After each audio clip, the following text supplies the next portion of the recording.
Pierre ist zwischenzeitlich verstorben und fürs Erste im Keller zwischengelagert, wo er regelmäßig von Uli und Nina besucht wird. Gevatter Tod, der sein Gedächtnis verloren hat, sitzt währenddessen gemütlich als OP-Ersatz auf der Kommode und wird scharf von Mara bewacht.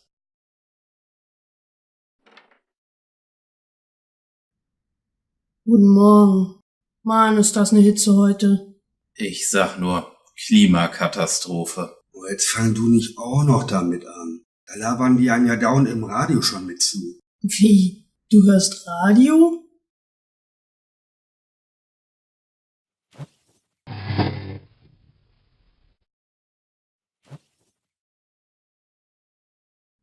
Morgen. Ist dir auch zu warm? Job, ich fühle mich sowas von schlapp. Ich sag nur Klimakatastrophe. Das hatten wir schon. Aber recht hat er. Ist doch unerträglich, diese Hitze. Und es soll ja noch wärmer werden. Wie noch wärmer. Da verdursten wir alle. Ach ja, könnte mir jemand mal einen Kaffee bringen? Na gut, ich will mal nicht so sein. Ich sag nur Klimakatastrophe. Na, könnte ja auch an der Party von gestern liegen. So ein Quatsch. Ich war schon mal auf einer Party und das hier sind eindeutig Hitzeschäden. Ich denke, wir sollten da vielleicht auch was gegen tun. Wie was gegen tun? Wogegen denn? Na, gegen die Klimakatastrophe. Ist doch ohnehin gerade total hip. Hast du doch eben selbst gesagt. Ja, aber das ist doch nur ein Ersatzschauspiel fürs Volk. So eine Art Kaugummi oder Opium oder sowas in der Art. Ja, also Ersatzschauspiel hin oder her. Das Wetter ist definitiv unerträglich. Ja, vielleicht ist es im Keller etwas kühler. Ach, und dann sollen wir den ganzen Tag Nina und Uli beim Lachen zugucken oder was? Da ist es doch deutlich erträglicher, was gegen die Klimaerwärmung zu tun. Die haben es gut da unten. Vielleicht sollte ich auch mal meine nekrophile Ader entdecken. Das würde dir nichts nützen. Pierre ist akut heterosexuell veranlagt. Tja, eigentlich schade. Also gut, ihr habt gewonnen. Aber was tun wir denn jetzt von wegen Klimakatastrophe? Na, Energiesparen natürlich. Und überhaupt so Umweltschutz und sowas. Also aufs Auto kann ich schon mal gar nicht verzichten. Sonst müsste ich ja mit den Öffentlichen fahren. Um Gottes Willen, das wäre in der Tat nicht zumutbar. Und was ist mit Fahrradfahren? Spinnst du? Das ist voll anstrengend. Dann atmet man mal viel schneller und stößt mehr CO2 in die Atmosphäre aus. Gar nicht gut. Na, und auf Haarspray verzichten geht auch nicht.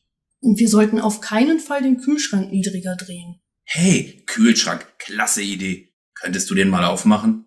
Vielleicht bekommen wir dann etwas Abkühlung. Ja, aber ich dachte, wir wollten Energie sparen. Kein Problem. Ich verzichte dafür auch freiwillig darauf, jemals wieder mit dem Flugzeug nach Malle zu fliegen. Das spart Unmassen an Energie. Da ist das bisschen Kühlschrank offen lassen locker mit ausgeglichen. Hey, das ist aber eine tolle Idee. Das mache ich auch. Aber ihr wart doch noch nie auf Malle. Ich will da auch gar nicht hin. Da ist es ja noch heißer als hier. Aber es kommt ja auch gerade darauf an, was man nicht macht. Und wenn niemand nach Malle fliegen würde, hätten wir den Planeten schon fast gerettet. Wir gehen sozusagen mit gutem Beispiel voran.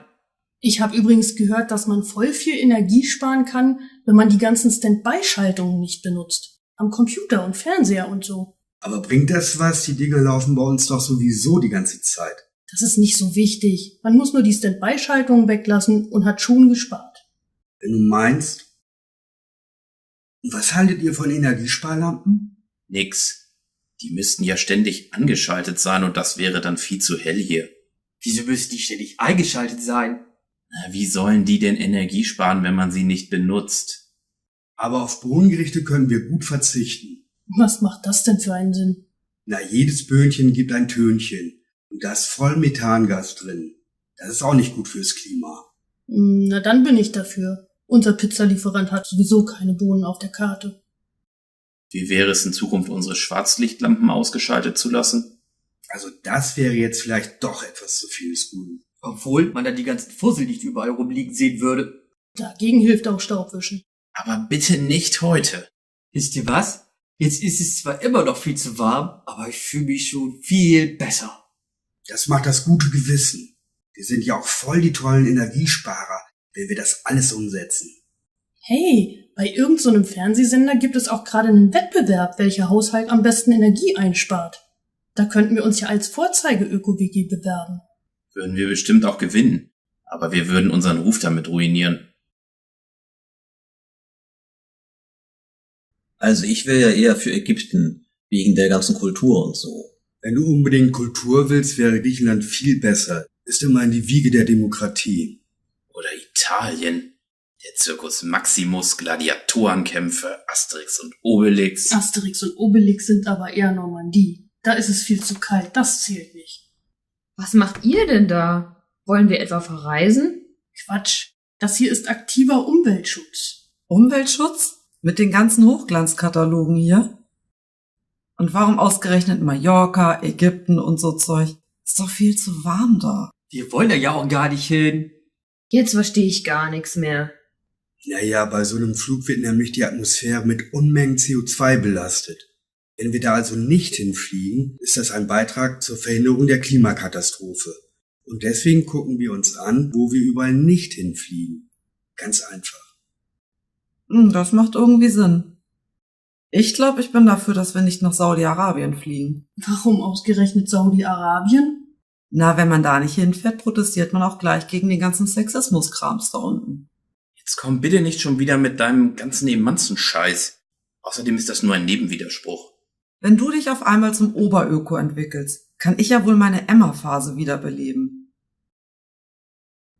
Wie kommt ihr eigentlich auf einmal auf Umweltschutz? Weil es hier viel zu warm ist. Und darin ist nur die Klimakatastrophe schuld. Komisch. Bisher finde ich den Sommer recht erträglich.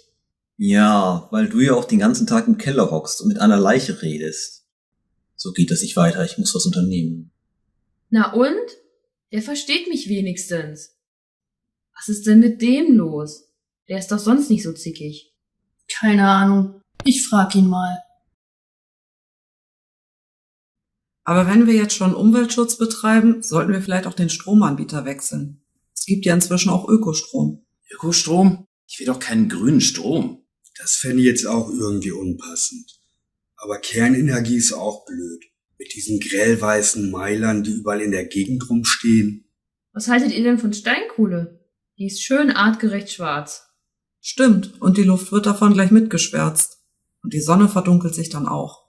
Aber vorher sollten wir unseren Stromverbrauch checken. Warum das denn? Keine Ahnung, das macht man halt so. Nun, wenn es unbedingt sein muss, gucken wir halt. Wo ist denn der Stromzähler? Keine Ahnung. Vielleicht sollten wir ihn mal suchen gehen.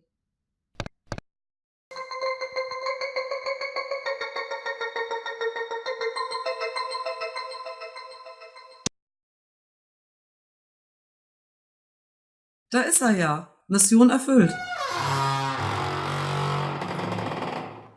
Ach, hier seid ihr. Ich kann Eduard nirgends finden. Ist er denn nicht in seiner Besenkammer? Eben nicht. Ich vermute mal, dass er eifersüchtig ist, weil du ständig im Keller herumhängst, anstatt ihn zu bekuscheln. Oh je, hoffentlich begeht er nicht irgendeine Dummheit.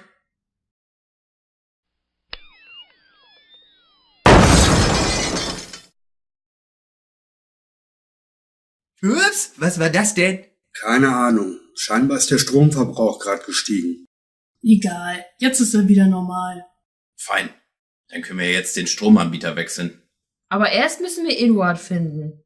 Na gut, wenn es unbedingt sein muss. Hier ist er nicht. Hier auch nicht. Aber wo kann er denn sonst sein? Keine Ahnung. Vielleicht hat er sich im Klo runtergespült.